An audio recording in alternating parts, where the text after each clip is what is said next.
ஐநூத்துல செய்யல அடுத்து நடக்கலாம் அப்படின்னா நம்ம சோழன் பிளான் பண்ண மாதிரி நிலா கிட்ட போயிட்டு சேரான். இனிமே நான் உன் அண்ணன் இல்லாமான்னு சொல்லவும் நிலா வந்து சேர மனசே மாத்திராங்க.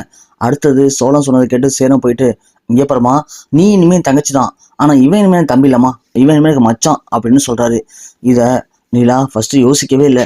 அப்புறம் நிலாவுக்கு புரிஞ்சு போச்சு, அண்ணன் இப்படிலாம் பேச மாட்டாரு, இந்த சோழன் தான் இப்பெல்லாம் பேச வைக்கிறான் அப்படின்னு நிலா புரிஞ்சுட்டு, இங்கே பாங்கண்ணே, நீங்க என்ன வேணும் சொல்லிட்டு போங்க, இந்த வீட்டில் நான் இருக்கிறதுக்கு ரெண்டே காரணம், ஒன்று நீங்க, ஒன்று பல்லவன். உங்களுக்கு தங்கச்சியாகவும் பல்லவனுக்கு அண்ணியும் தான் நான் இந்த வீட்டில் இருக்கேன், தவிர மற்றபடி யாருக்காகவும் அந்த வீட்டில் இல்லைண்ணே. அதை புரிஞ்சுக்க வேண்டிய புரிஞ்சுக்கிட்டா போதும் அப்படின்னு சொல்லி நிலா ஒரு மாதிரி பேசிட்டு அங்கேருந்து போயிடறாங்க. சோழன் மனசு உடைஞ்சு போயிடறான். ச்சே, என்ன இது, நாம என்ன பண்ணணும், ஏன் இப்படி இவங்க நம்ம மனசை புரிஞ்சுக்க மாட்டாங்க, நாம என்னதான் பண்றது அப்படின்னு சோழன் ரொம்ப வருத்தமா போயிட்டு பார்ல சரக்கு அடிக்கிறான்.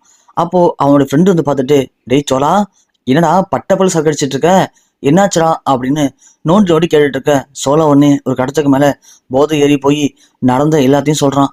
எனக்கு வாழ்க்கையே பிடிக்கல மச்சான், நான் என்ன பண்ண தெரியலடா. உடனே அவனோட ஃப்ரெண்டு சொல்றான், இங்க போற மச்சான், இப்ப என்ன, அந்த பொண்ணுக்கு உன் மேல லவ் இருக்கு, ஆனா வெளிக்காட்டிக்க மாட்றா, அப்படிதானே மச்சான்? அதேதான் மச்சான், அதேதான், அதான் என்ன பண்ண தெரியல. டேய் சோழா, அதுக்கு ஒண்ணுடா, அதுக்கு தான் இந்த மாதிரி ஃப்ரெண்ட்ஸ் கிட்ட வந்து ஐடியா கேட்கணும்னு சொல்லுது. நான் சொல்ற அட்ரஸ் கிளம்பி போ, அது ஒரு மார்க்கமான இடம், அங்க ஏகப்பட்ட பொண்ணுங்க இருப்பாங்க, அதுல நல்ல அழகான ஒரு பொண்ணா பார்த்து கூட்டிகிட்டு போயிட்டு. டேய் என்ன சொல்ற, நான் என்ன பேசிட்டு இருக்க, நீ என்ன பேசிட்டு இருக்க, டேய் டே டே சோழா, அப்படி இல்லடா, அந்த பொண்ணை கூட்டிகிட்டு போ, கூட்டிகிட்டு போயிட்டு நீ சொல்ற அந்த நிலாங்கிற பொண்ணுக்கு முன்னாடி அந்த பொண்ணு உங்ககிட்ட உரிமையா பேசுற மாதிரி பழகுடா. அதாவது உண்மையா லவ் பண்றவங்க, மனசுல ஆசை வச்சிருக்கவங்க வெளிக்காட்டிக்காம இருக்காங்க பாத்தியா, அந்த மாதிரி பொண்ணுங்க கிட்ட நாம இன்னொரு பொண்ணுகிட்டயோ இல்ல இன்னொரு பொண்ணு நம்ம கிட்ட க்ளோஸா பேசும்போது அவங்களால அதை தாங்கிட்டு இருக்க முடியாது சோழா, உடனே கொந்தளிச்சிருவாங்க. அப்போதைக்கு அவங்க மனசுல இருக்கிற ஆசை வெளியே வந்துடும். அதுதான் சொல்றேன், உனக்கு புரியும்னு நினைக்கிறேன் மச்சான். சூப்பர்ரா, இந்த ஐடியா எனக்கு தோணல பத்தியா, இப்பவே போற மச்சான் அப்படின்னு சொல்லிட்டு சோழன் போயிட்டு ஒரு நல்ல அழகான பொண்ணு அழைச்சிட்டு வீட்டுக்கு போறாரு.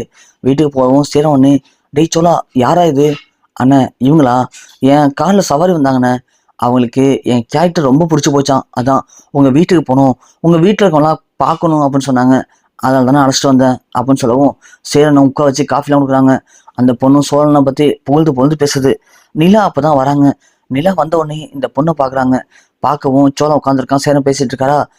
நம்ம சேரன் இங்கே பேசிட்டு இருக்கவும் நிலா போயிட்டு வராங்க. அண்ணே என்னண்ணே, வந்துட்டேன், டீ கூட போடுறது இல்லையாண்ணே. ஐயோ சாரிம்மா நிலா, இந்த பொண்ணு வந்துச்சா, அந்த பொண்ணு பேசிட்டு இருந்தேன், ரம்யா நீ இருமா நான் வந்துடுறேன்னு சொல்லிட்டு சேரம் போயிட்டு காஃபி பண்ண வந்து நிலாட்ட கொடுத்துட்டு ரம்யாட்ட பேசிட்டு இருக்காங்க. ஒன்னு நிலா, அண்ணே யாருன்னு இது அப்படின்னு கேட்கவும் சோழனுக்கு அப்பதான் ஒரு ஃபோன் வந்து வெளியே போய் ஃபோன் பேச மாதிரி பேசிட்டு இருக்காரு. இந்த பொண்ணாமா, இது சோழனுடைய கார்ல சவாரி வந்து பொண்ணாம், சோழனுடைய கேரக்டர் ரொம்ப பிடிச்சி போச்சான், சொல்லப்போனா சோழனை ரொம்ப பிடிச்சிருக்கு அப்படின்னு சொல்லுது. ஆனா இது வரைக்கும் சோழனுக்கு தெரியாது.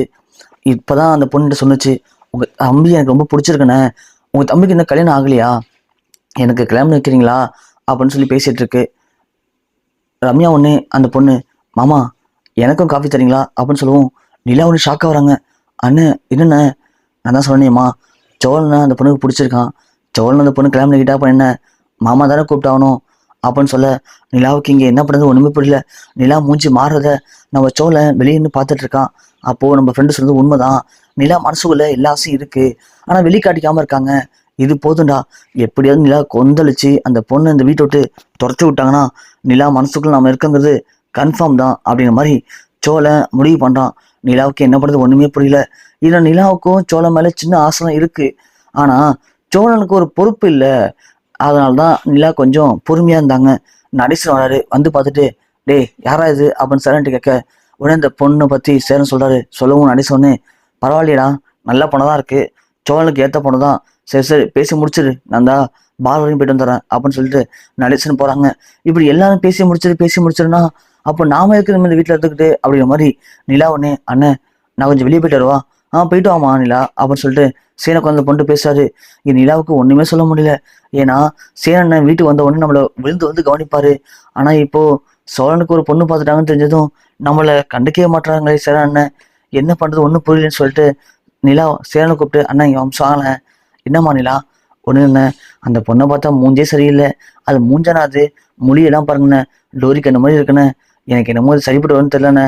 மா நிலா, நான் சொல்லி தப்பா நினச்சிக்காதம்மா, சோழனுக்கு எங்கெங்கேயோ பொண்ணு பார்க்க ஆசைப்படுறோம், ஆனா சோழனுடைய கேரக்டருக்கு இந்த பொண்ணு கிடைக்காதுமா. அவன் மூஞ்ச பாரு, நல்லாவா இருக்கான், இந்த பொண்ணு நல்லாதானமா இருக்கு, பரவாயில்லம்மா, டோரிக்கனா இருந்தா என்ன, அதெல்லாம் சோழன் ஒத்துப்பான், நீ போய் பேசுவோம் போமா, நீ போய் சோழன்ட்ட சொன்னா கண்டிப்பா சோழன் ஒத்துப்பான் அப்படின்னு சொல்ல, நிலாவுக்கு இங்க என்ன பண்ணுது ஒண்ணுமே புரியல. என்ன, நான் போய் சோழன்ட்ட பேசணுமா அப்படின்னு நிலா தயங்குறாங்க. இங்க அந்த பொண்ணும் ரெடியா நிக்குது. நேரா சேனா அப்பதான் பார்த்து சோழன் கூப்பிடவும் சேனா வெளியே போறாரு. என்னடா அண்ணன் வம்சம் இங்க இருன்னு சொல்லவும் நேரா சுத்தி பத்தி பாக்குறாங்க, யாருமே இல்லை. இதுதான் சரியான வாய்ப்பு. அந்த பொண்ணு போயிட்டு, இங்க பாருங்க, நீங்க நினைக்கிற மாதிரி சோழன் நல்லவன் கிடையாது, அவன் பயங்கரமா குடிப்பான், அராஜகம் பண்ணுவான், தூக்கி போட்டு அடிப்பான், சொந்த அண்ணன் தம்பி கூட பார்க்க மாட்டான், எல்லாரையும் அசிங்கப்படுத்துவான்.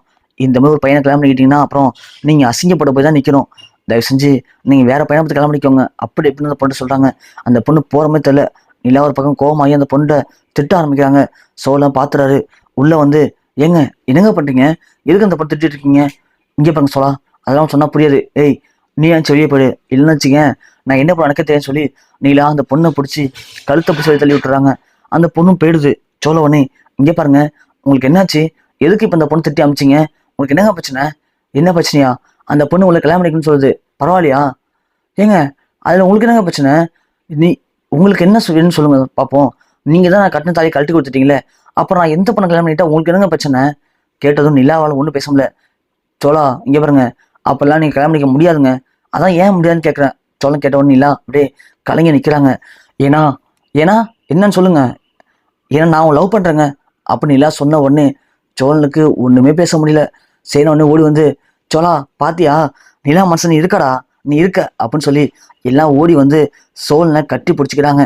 நிலா அப்படியே வெக்கத்தோட பதில் பேச முடியாம அப்படியே அமைதியாகவும் நிற்கிறாங்க.